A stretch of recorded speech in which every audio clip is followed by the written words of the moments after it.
All right, so it's, again, really important to understand that those 6 chords, the 1, 4, 5 being major, the 2, 3, 6 being minor, when we combine all these together, we get very common chord sounds.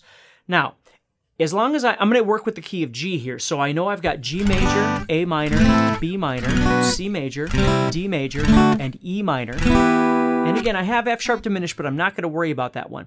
Now, do I have to play these as bar chords? No, it's easy to visualize them here, because I can see my scale and I can apply the chords, but I can play those chords down here, G major, and A minor, and B minor, and C major, and D major, and E minor. And quite frequently, we will use that position because those are all kinds of common chords that we use for guitar. So what I want to do is talk about common chord progressions, chords that are used together in various different orders. It doesn't mean they always go in this order, but these chords are used together a lot. The single most used chord progression is what we refer to as the 1, 4, 5, which in this case would be G, C, and D. G, C, and D. Now I'm in the key of G. 1, 4, 5 is just telling me to play the first, the fourth, and the fifth chords in that key. Okay, so think about how many songs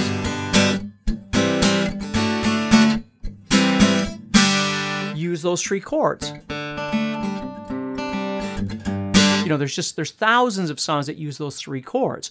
Now, 1, 4, 5, the beauty of the term 1, 4, 5 is that you have to remember 1, 4, 5 is telling you the chord progression. The beauty of it is it's not telling you that it has to be in a certain key. You might play a 1, 4, 5 in the key of F.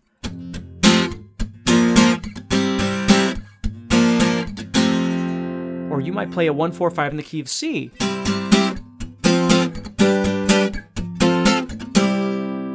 Right? C, F, and G. You could play a 1, 4, 5 in any key you want to, but that chord progression, now you understand what 1, 4, 5 means, and you could apply it to whatever key you want to, whether it's open chords or bar chords. Okay? Another really big one, and now remember, the thing about chord progressions is they don't have to just be played in that order. I could take this 1, 4, 5 that I just played, and for instance, I could play 5, 4, 1.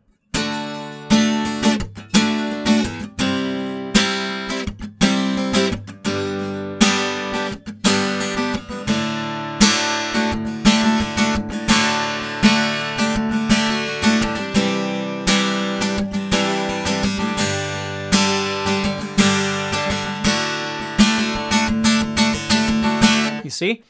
Now all of a sudden it sounds like Can't You See by Marshall Tucker and a host of other songs. The end of Hey Jude by the Beatles. So it's still a 1, 4, 5, but we're just playing it in a different order. So this is very common. Okay? Another one that's really important to us is what we refer to as the 1, 6, 4, 5. Okay? Now the 1, 6, 4, 5 gives us a lot of doo-wop style songs.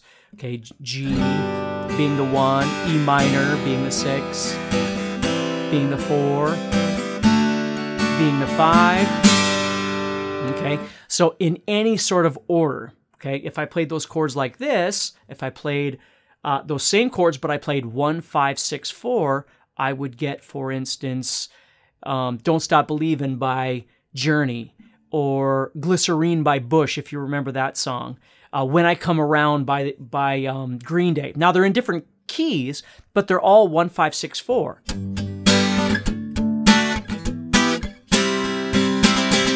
Or now again, they're all in different keys, but understand I'm just giving you them as an example in the key of G. Here's Glycerine.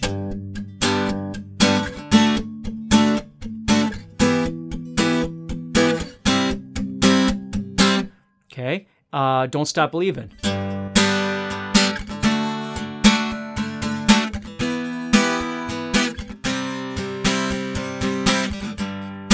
Okay, so again, there are many others, but just so you kind of see how important it is to learn songs in terms of chord progression, and then just apply them to whatever key you want to be in. Okay, so you've got a 1, 4, 5, and you've got a 1, 6, 4, 5. Let's go ahead and take a look at the 1, 2, 4, 5 in any combination we'd want, but we'd be playing G major, A minor, and then 4, which is C, and then 5. Again, very common sounding chord progressions.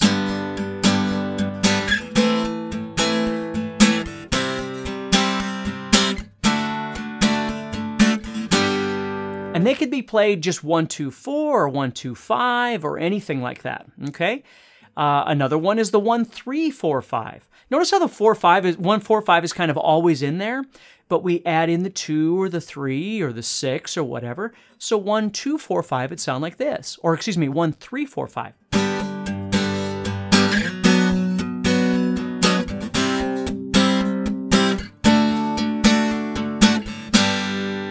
And of course, again, these can be used in all sorts of different combinations, but what I want you to think about are breaking down and understanding we have a chord progression. We can put it in any key we want, but the common ones to start looking at are 1, 4, 5, or 1, 6, 4, 5, or 1, 3, 4, 5, or 1, 2, 4, 5, things like that. Now, are there others? Of course, the possibilities of chord progressions are endless, okay? You can certainly use more than one minor chord.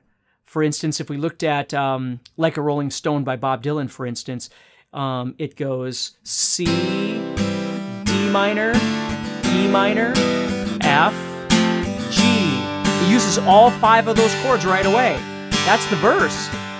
C, D minor, E minor, F, G. And then it gets to the chorus and he does 1, 4, 5. C, F, G. So songs will use multiple different chord progressions at different points as well, which is really cool.